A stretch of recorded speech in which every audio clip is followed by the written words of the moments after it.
Morning and happy Friday. My name is Luke Kelleher, co-chair for the Agriculture and Environmental Council for the St. Johns County Chamber of Commerce and current president of the St. Augustine chapter for the Coastal Conservation Association. On behalf of the St. Johns County Chamber of Commerce and the Agriculture and Environmental Council, I'd like to welcome you to today's panel discussion, COVID-19 and Beyond, Agriculture, Timber, and the Environment in St. Johns County. I'll moderate today's panel discussion and will field your questions to the panelists following the presentation. Today's format will have each of our three panelists speak, followed by a Q&A session. To facilitate the question and answer portion of today's discussion, we ask that you submit your questions using the chat feature. Please feel free to submit your questions as they come up. You don't need to wait until the Q&A session begins. Before we begin, I'd like to recognize the sponsor of today's discussion, Capital City Bank. Capital City Bank offers a full range of products and services to the financial needs of its clients. Capital City bankers are dedicated to serving the needs of the community, both through their work at the bank and as private citizens. The coronavirus and social distancing efforts have impacted many industries nationally and locally, including farming, ranching, and timber. Farms and forests and the people who work them provide us with many basic necessities such as fresh fruit, vegetables, meat, and of course, toilet paper. Today's panel's discussion will explore the issues impacting the agriculture and timber industries in St. Johns County, resulting from COVID-19, as well as issues unrelated to COVID-19. We're pleased to have a panel of distinguished and knowledgeable individuals join us today, so without delay, let's introduce our panelists. Speaking first today, we are honored to have St. Johns County Commissioner Jeb Smith, representing District 2. Commissioner Smith is a lifelong resident and business owner in St. Johns County, where his family has lived, been educated, and worked for over 100 years. Jeb is a fifth-generation farmer in Hastings, where he produces cattle, hay, and sod. Actively involved in the agriculture community, Jeb serves in multiple capacities representing the industry.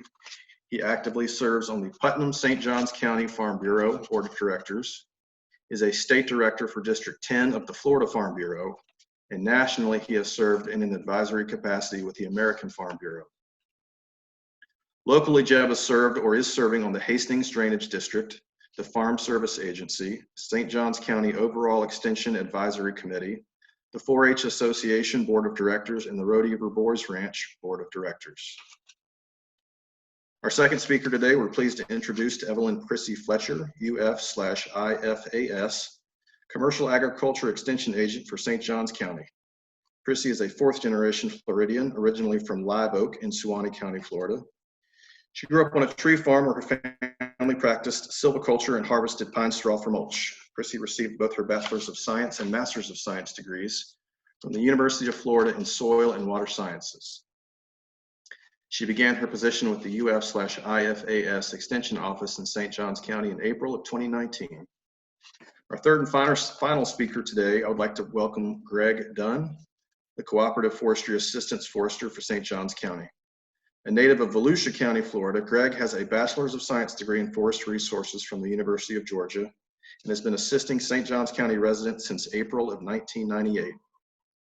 Greg earned the Florida Forestry Association's Service Forester of the Year Award in 2008, which is presented to a Florida government forester who goes above and beyond the call of duty to promote forestry and to serve forest landowners through their activities.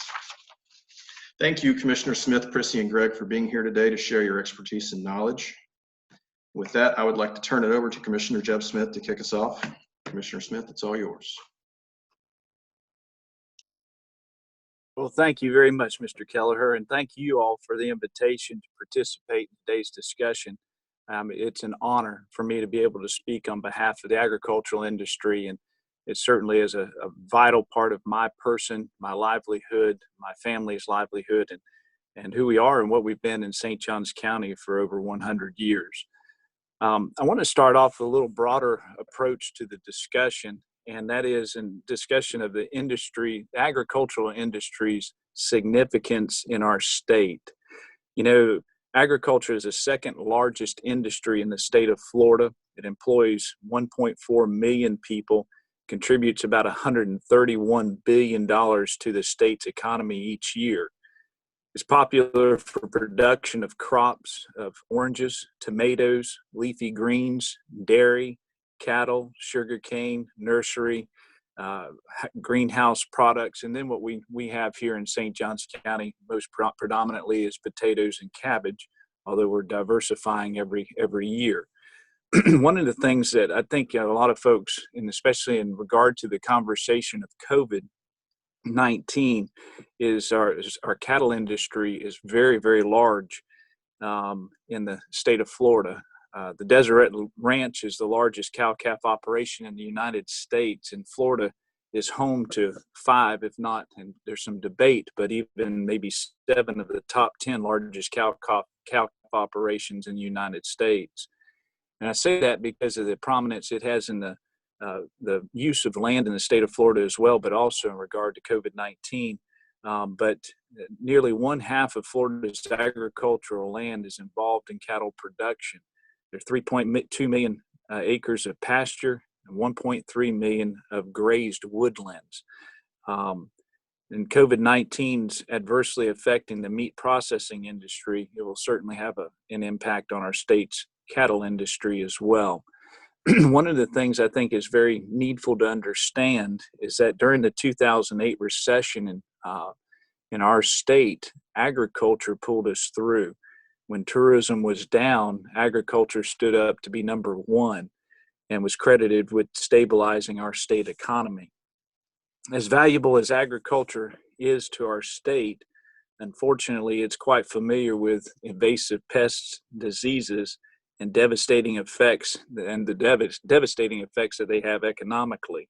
I just wanted to bring one to your attention. Many may already realize it, but HLB, citrus greening, also known as the yellow dragon disease, was introduced to our state in 2005 from China.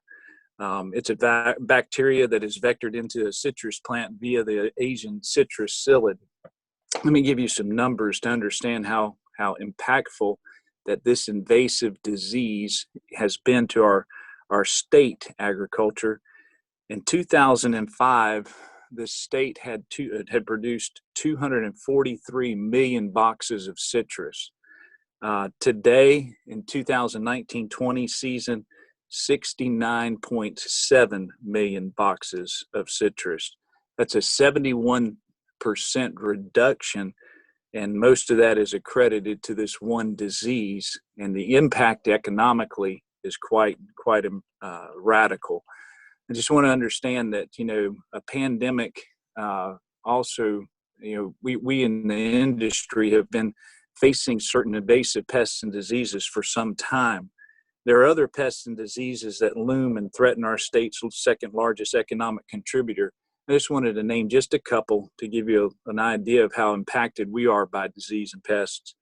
The New World screwworm in the cattle industry, exotic fruit flies, Mediterranean, etc., are very impactful. Laurel wilt disease, the giant African land snail, just to name a couple of some of the things that we face in agriculture. Most of our product in this state and our local product does not stay in the state of Florida. So when we begin to discuss local impacts from COVID-19, I want to understand that that not only is it affecting here, but it affects us, affects our nation as well as even a global approach. Some impacts I just wanted to discuss in regard to what we've faced in the agricultural industry. Number one, some consumer habits have shifted. That has a big impact because producers are generally locked into a certain production for a certain use. Institutional use of products has been radically reduced because of restaurants and schools having been closed. However, we've seen a shift to home-based consumption where there are prepared meals, processed food, and then some fresh produce. But producers with a narrow market window for whatever they have, either for their purchasers, they felt some either devastation or benefit from it. And I'll just give you an example. Potatoes are very prominent in our Tri-County agriculture area, and especially in St. Johns County. But we grow two different types of potatoes, two general categories. One is a fresh market or a table varieties for consumption. And then also we produce potatoes for processing or for potato chips. The fresh market is the potato is a very popular product because it stores well. It's easy to prepare. People are very familiar with it, and it has a tremendously vast number of uses. They mash them, smash them, dice them, use them in a plethora of manners. So we've seen that the fresh table market, where potatoes just were beginning to be dug for that about April 15th or so, is very strong. Movement is good. Prices are very, very, very, very good right now. Chip market likewise has seen a very little impact or negative impact because people are at home and they're eating potato chips, accompanying some other meals. They don't require preparation and have been very popular. However, we've seen some of our fresh market product like cabbage has had some issues. Some of the institutional production has been reduced. A lot of coleslaw is made from cabbage. Yet we've had some reduction in that. And I'm going to say too that not all of it is COVID related. We've had some quality issues from pests here and some other issues as a result of a warm winter. And I think some of that has to do with competition from more northern states. But the cabbage industry has certainly been impacted. And some of our fresh market leafy greens too have been impacted because people's change in habit, some positively, some negatively. I want to bring up too that local impacts are very impactful because there's a difference between perishable and non-perishable produced agricultural commodities. St. Johns County produces a lot of fresh product and it must be in the consumer or processor's possession very quickly. We're not a grain crop that can be harvested and stored, and therefore we're in a very certain time crucial point to be able to get our product to the end user. Likewise, I'll tell you one thing that's been very hard to stomach as a producer is imports. Grocery stores carry a lot of foreign product, and producers hate to see produce on the shelf from a foreign country and theirs is rotting in the field. We've seen that statewide where some Mexican, Guatemalan product especially has been on our grocery store shelves, and yet our Florida producers have had fresh perishable commodities not being able to be utilized. Likewise, the U.S. producer has more costs imposed upon us that do not allow us to compete necessarily as equitably. And I think this is very important, especially for this particular discussion in regard to the negotiations well, let me back up and just say this. Different regulations in regard food safety, Environmental Protection Agency, dealing with labor, or even logistics are very impactful on our producers that other foreign entities, countries, and producers do not have to deal with. I believe that we have the world's safest food supply. And because of that, we have some regulations that make sure we have that. We have a concern for our environment, and our EPA has those regulations that our foreign competitors do not possess. Likewise, we have a concern for treating labor correctly where others do not in other foreign countries, and we have to compete against that. From an import standpoint, likewise, recent negotiations with the USMCA have not been favorable to Florida producers. Neither was NAFTA. And I have some statistics that if we had time, we can go through and look at how impactful negatively NAFTA has been on Florida producers. One of the things that's been very obvious through this COVID-19 is that the American consumer has seen that the consolidation of buying points is certainly been very obvious. As we see in America, there are less and less places for a farmer to put his product into. There are three major meat packers in the United States, large wholesalers, etc. Consolidated buying points has reduced competition and that's impactful for the grower as well as for the consumer.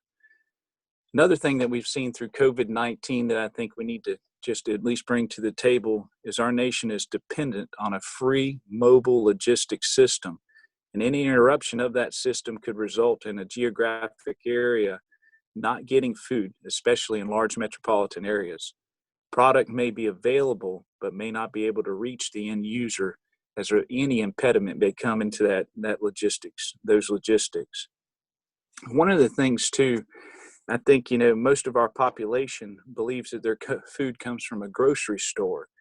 And also there's a certain belief that it is produced on corporate farms. I just want to be very frank and upfront that most of our farmers are family farms. Let me just give you some facts concerning that, because I want you to know who's really been affected by COVID-19. 99% of the U.S. farms, from the statistics I pulled, are structured as family farms.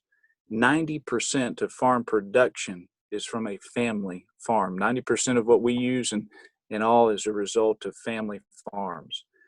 42% of American farms are operated by people with off-farm jobs. That's also something you realize, that a lot of folks are doing this as a supplemental income.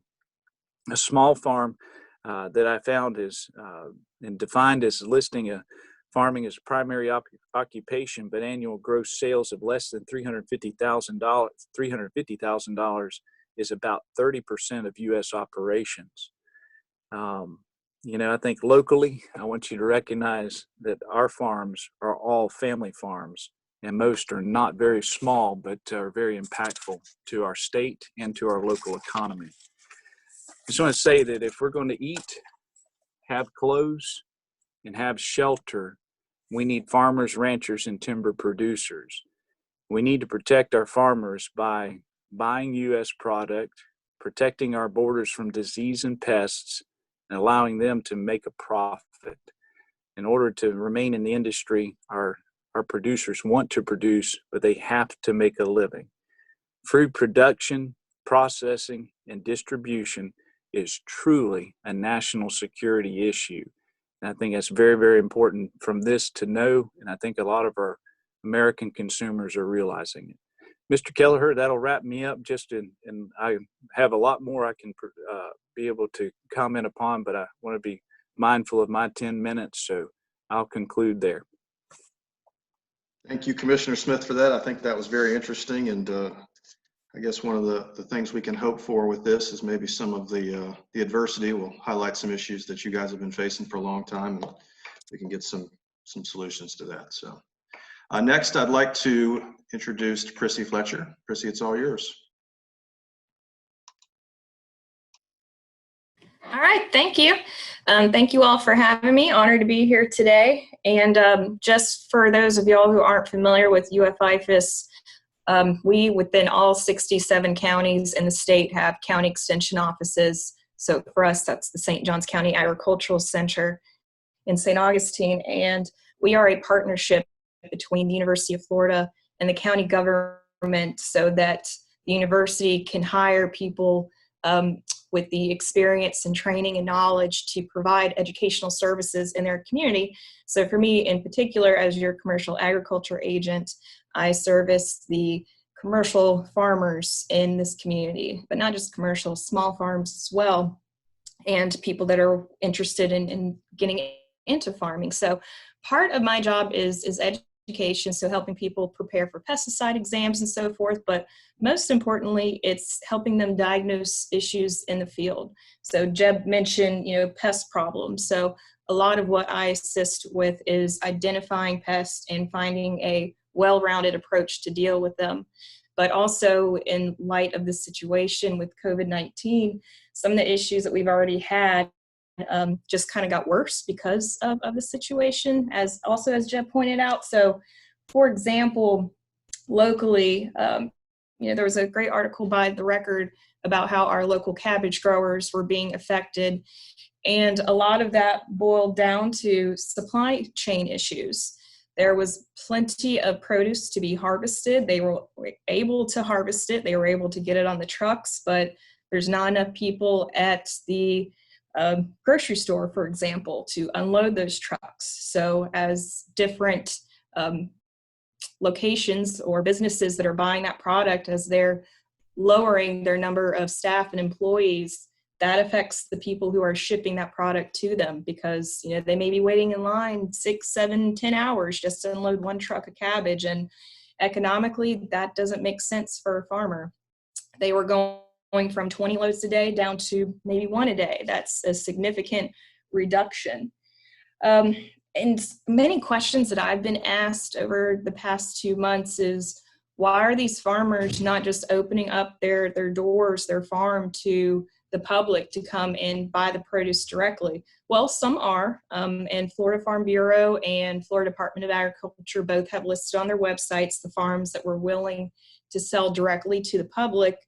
But people also need to keep in mind, for those of farmers who chose not to participate, when you're letting someone on your private property, that's a risk that you're taking, especially when it's an active farm with equipment moving around, and not everyone knows the safety protocols or even food safety. And you give someone a cabbage knife and say, yeah, go about it and have as much cabbage as you want. Yeah, that's a risk as well. A lot of the tools that we use can be risky and hazardous. So those are the type of things our farmers have to keep in mind whenever they are deciding if they are going to open up their farm to the public.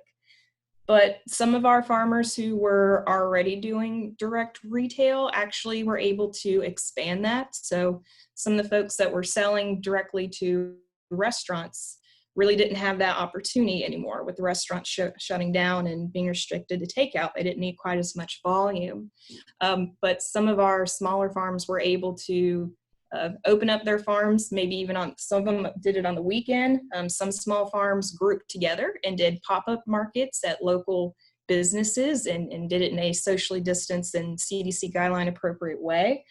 So it was nice to see, as kind of one of the silver linings of this is, some of our small farms were making every effort to still be present in the community. And feedback that I've also heard is that people wanted to buy local, that it made them feel like they were contributing to the people, the farms that may be struggling, if they were willing to do that.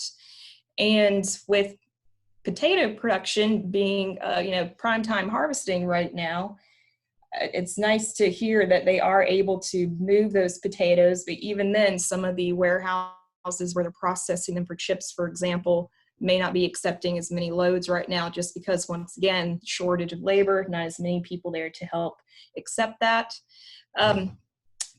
But I think people think a lot about grocery stores and restaurants, but also consider schools. Farms contribute very much to schools. Think about the milk, think about the coleslaw.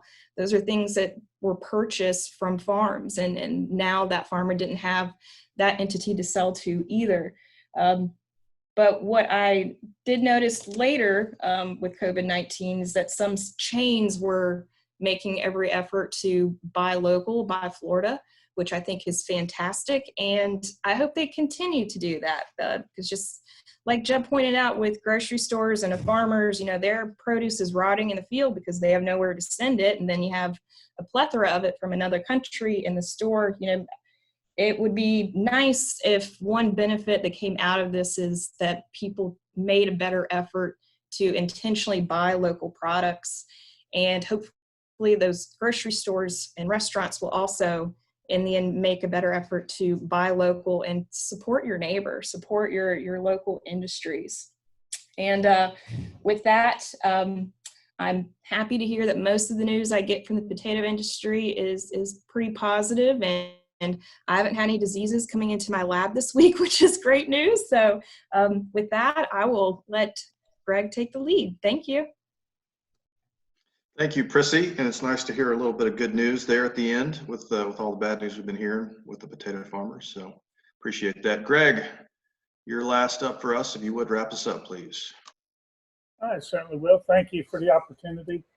Like you mentioned before, I've been here since 1998. I've seen a lot of changes here in the county. When I first got here, everything on 210, you could purchase from a timber company for $250 an acre of all the land up there. Things have changed. People moved into St. Johns County. One of the big hits that I've seen is the timber industry. Everyone wants to build on a nice high, piece of ground, that's where the best place is. You don't have to worry about doing the understory, working the wetlands, working that out of it. With that being said, here in the state of Florida, 65% of ownership is in private ownership. What that means is that you got the small landowners, 200, 300 acre pieces of property down to 5 acres. Public ownership, which is state, federal, and local county, St. John's owns quite a bit of land as well, is about 35% here in the state. With the economic numbers that timber brings in, there's about $25 billion in revenue. That was as of 2018, about 124,000 jobs across the state. We have approximately 17.2 million acres in the state of Florida. So, we have a lot of timber left, but yes, we are moving to a more urban setting here in the county. What Chrissy was talking about is that the potatoes, the cabbage, those are more grown on a 4 to 6 month rotation. Sorry, Chrissy, I don't know the exact month, but timber's grown on an 18 to 20 year cycle, pretty much just like what potatoes are. They're bedded up, they're set, they're planted, but they wait 18 years before they're harvested. So that makes a big difference on how we're managed for timber. With that being said, we've had the COVID-19 really has not affected the logging industry, the timber industry in this county. Why that is that we don't have a group of people all clustered around. They're still out there. When you have one person on a tractor, there you have 4 tractors out there. So you have 4 to 5 people on a track cutting timber. But what's most important is that people still need toilet paper. And the mills are producing it in as much as they can. They've shut down some of their other processes, as in making regular paper for notebook paper, and have just really ramped up making more and more of the toilet paper. For what reason people had decided toilet paper was the need? Well, the timber industry is producing everything they can of it. So with that being said, I mean, the COVID-19 has not really affected it. Where I've talked to some of the mill operations is that they said what's surprising them is that none of the mills have been impacted by the COVID. None of the mills in the GP and other areas have not had to shut down because somebody had been diagnosed with the COVID, which is great because that means that the mills are still running full bore. With that being said, you had so much logging that's done, is that what is going to be happening is that the prices are going to start being affected, because with all the logging, the mills have plenty of wood sitting on the deck there at the mills. And what happens is that when they have too much, they don't need it, so they start reducing the cost of what they're going to be paying. And by doing that, that means people are going to slow down logging. That's where it's going to come down. I don't see it happening anytime soon because of the fact of what's happening with the toilet paper. I went to Publix, I went to Walmart, and I went to Sam's. I didn't find one roll out there. Delays, I don't see much delays coming into the log or for logging and for timber. It's mostly because the trucking industry is going full bore for the timber industry. They're going from the land, they're going straight to the mills. And with these lower prices of gas prices, that is helping both the logging crews as well as the landowners, because the landowners are actually getting a better price for their wood because they're not being charged all the surcharge for the diesel cost, which happened in 2008 and other years where it went up to $3-4 a gallon. That's one of the big impacts when it comes to logging, is how far do you have to take that wood to the mill for it to be profitable? And one of our biggest problems is the actual trucking part of it. That's what eats the most of it, especially with the high cost of fuel. One thing that I do want to bring up is conservation easements. We have a lot of them here in this county. It's a great avenue for conserving land.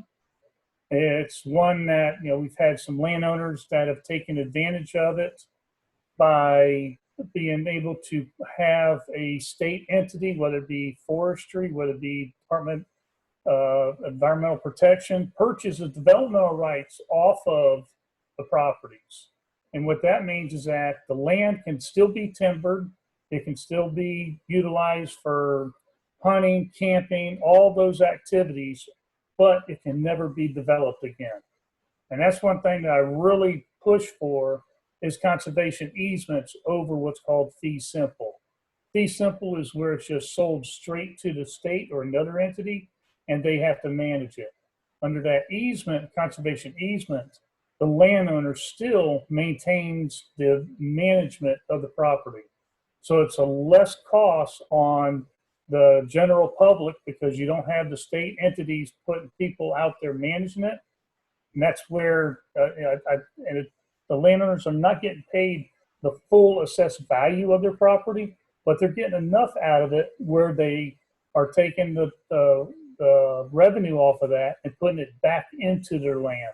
And by doing that, we're having better managed property out there. When you manage your land properly, you don't have the wildfires like we've seen in California, that we've seen in Australia in years past. What we've had here, it's again going back to how much we have for the land is in private sector. The private sector is going to manage their land the way they need to. They're going to be out there, they're going to be burning it. They're going to be cutting timber, they're going to be replanting. And with that, that's all I really have to say. I'm open up for any questions. Thank you, Greg, for that. I'd just like to say it's impressive and commendable that the paper mills and everybody have been able to manage and continue to work without any significant outbreaks that we've read about in other big places. So that's another bit of good news. So at this time, we'd like to open the floor up to questions. If you have questions, we ask that you please type those in the chat box at the bottom of the screen, and we will get those to the appropriate person.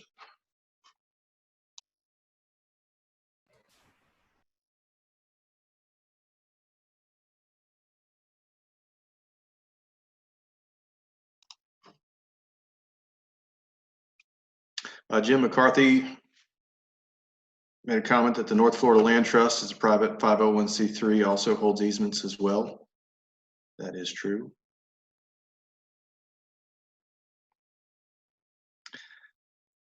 I have a question for Commissioner Smith and Chrissy regarding the supply chain issues and kind of how fragile that is and how we've spotlighted how fragile that is.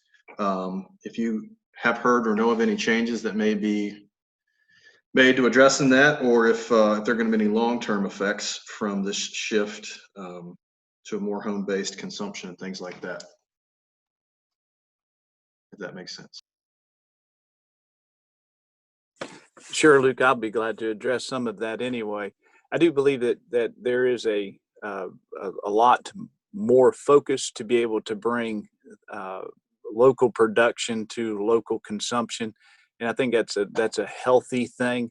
I think that too. I think we've seen that concentrated, high density areas are also at a risk, not only for the spread of disease and the formation and propagation of disease itself, whether it be coronavirus or anything along those lines, but also when it comes to logistical benefits or challenges. And getting food in and out of a large metropolitan area like New York City is a huge deal, and it's coming from all over the country, world, etc., and can bring in other challenges. And so I think that there has been at least discussion to bringing things more locally. And I've also heard, and I tell you from some other entities, organizations nationwide, that there's even talk of moving out of some of these urban metropolitan centers and getting out into a more a less dense populace to be able to to have less risk, to mitigate that risk of their employees, or even some of the challenges of just pure everyday logistics. So it's a very interesting discussion. I don't know if there's any true resolve, but that is some of what I would predict is coming.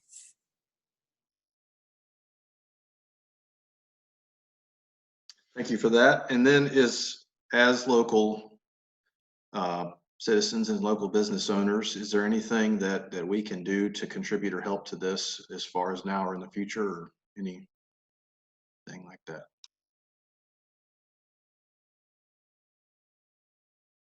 I don't know, Chrissy, you want to address it, or I can?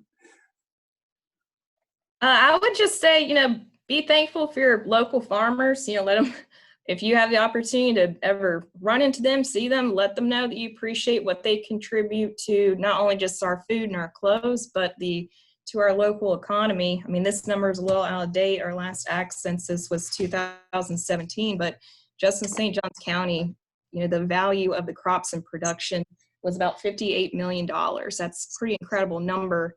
And I would say, as a local resident, buy local as often as you can. Visit restaurants that are using local foods and show that you support your neighbor, that you support your community. It will go a long way. And also, when you're buying local, it doesn't have to travel as far. It's fresher.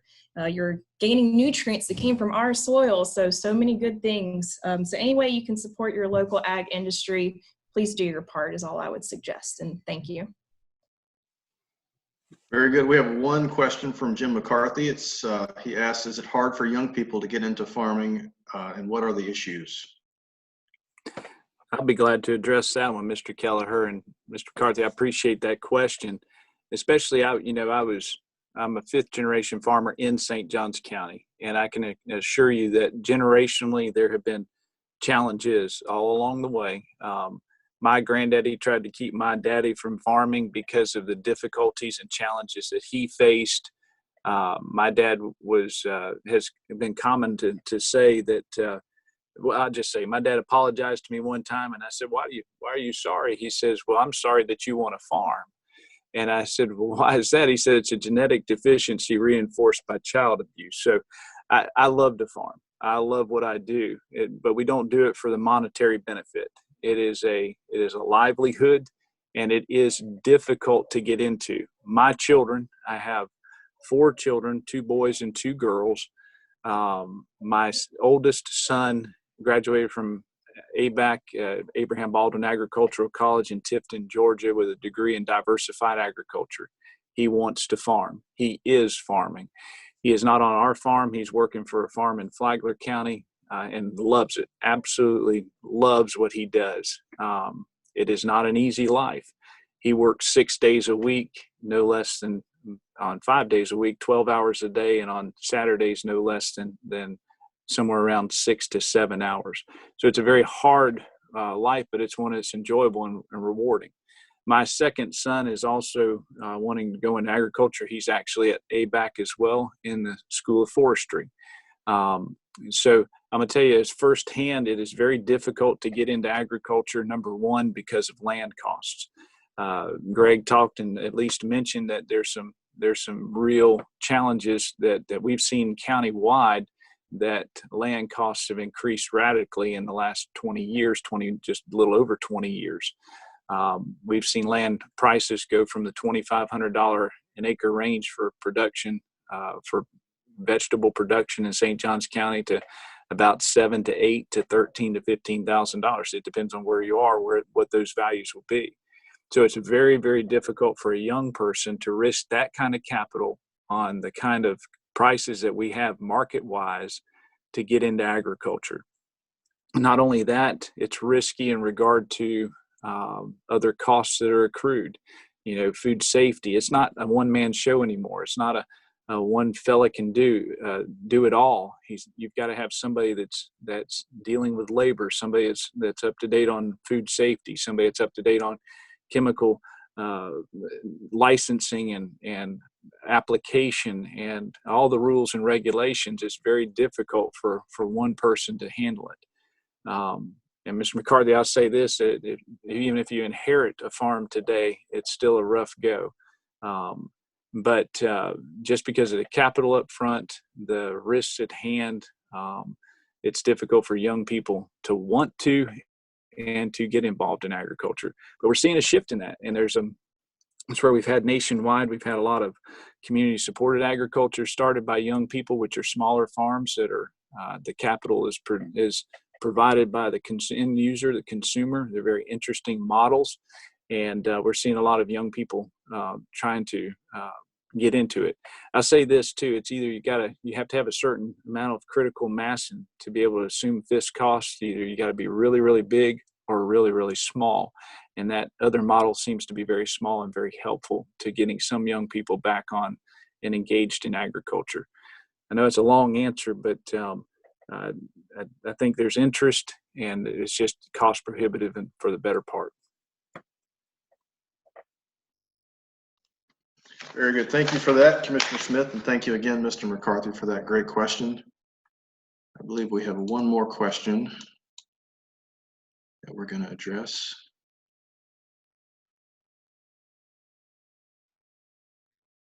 If it's not too late, this is Chrissy. May I add one comment to Jeb's point that he just made about Please do. Started?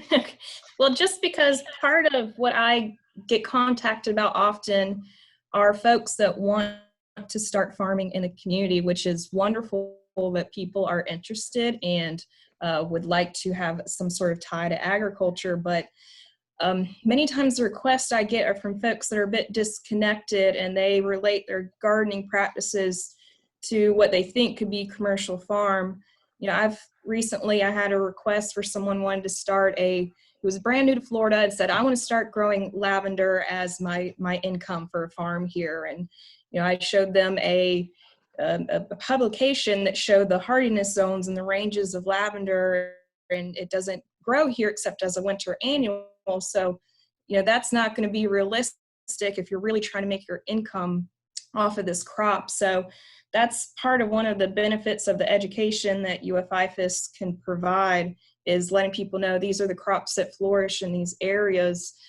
Just very basic information like that. People don't really seem to understand where different crops flourish in different parts of the state or the country or the world. So any way that we can help people understand that better, because we don't want anyone to invest in a lot of property and start a farm and be unsuccessful. So if we can help gear them in the right direction and help choose appropriate varieties and so forth, we're happy to do that. But I do think that's part of the issue with new or young farmers getting started, is not all of them grew up on a farm like Jeb's kids had the opportunity to, or even myself. So helping people get educated about how their food is grown and seasonally where it comes from, I think is part of the hindrance there.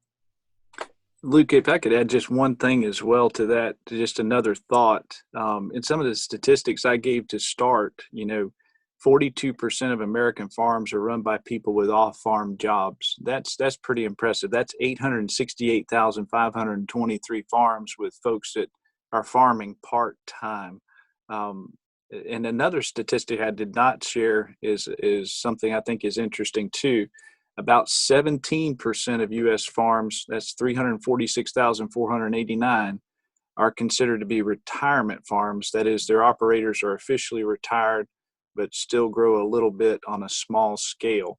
So I think those are some numbers that you can actually take. Young people on one end, retired people on the other, working a real job, and really farming on the side. I think there's one way that young people can get involved. Let me say something about the forestry and industry part of it. There's that the problem here in Florida and St. John's trying to get into timber is that land prices are, what I've seen normally is about $10,000 an acre. And if you don't have a minimum of 20 acres, it's not a profitable industry to go into for timber. So, when you talk about 10,000 acre, you're already talking about for a 20-acre tract, that's 200,000. Getting a revenue on 18 years, it'd take you 4-5 generations to get that profit just back in what you paid in the timber. So, again, the prices of the timber, of the land here in St. John's. Now, if you go inland some to the inland counties, the prices are more reasonable for starting a farm, a timber farm in that area. So that's just something else to throw out there. That's a very good point, Greg. I appreciate that. We have one more question, I believe, from Wendy Niffen. She says, it seems it might be useful to have a marketing message for our St. Johns County agricultural interests, similar to Florida's Department of Agriculture Fresh from Florida program. Is that something that we could do as a county? Is that something Florida Farm Bureau, do you think, could help with? Or Actually, Luke, Florida Farm Bureau promotes the Fresh from Florida program, and it is implemented by the Florida Department of Agriculture and Consumer Services. We have a lot of our producers are members of that and utilize that, especially our fresh table producers. So it's an active part of what we do. I'm a member of it. From my aquaculture production I was selling fish that were fresh from Florida fish. So there's a lot of our producers do utilize that, and it has a certain effectiveness. And likewise, it has some that we've seen is not necessarily as effective, but definitely something I think we need to continue to support, and especially when it comes to local consumption and local production. Gotcha. Thank you, Greg. We got one more for you about conservation easements, again from Mr. Jim McCarthy. Could a conservation easement, by reducing the cost of the land, help a young farmer or someone getting into timber? Could that be a way to help someone kind of mitigate that cost? It can mitigate it, but again, you still have to go in with the capital, and to find that chunk of land, that's getting harder and harder to find here in St. John's.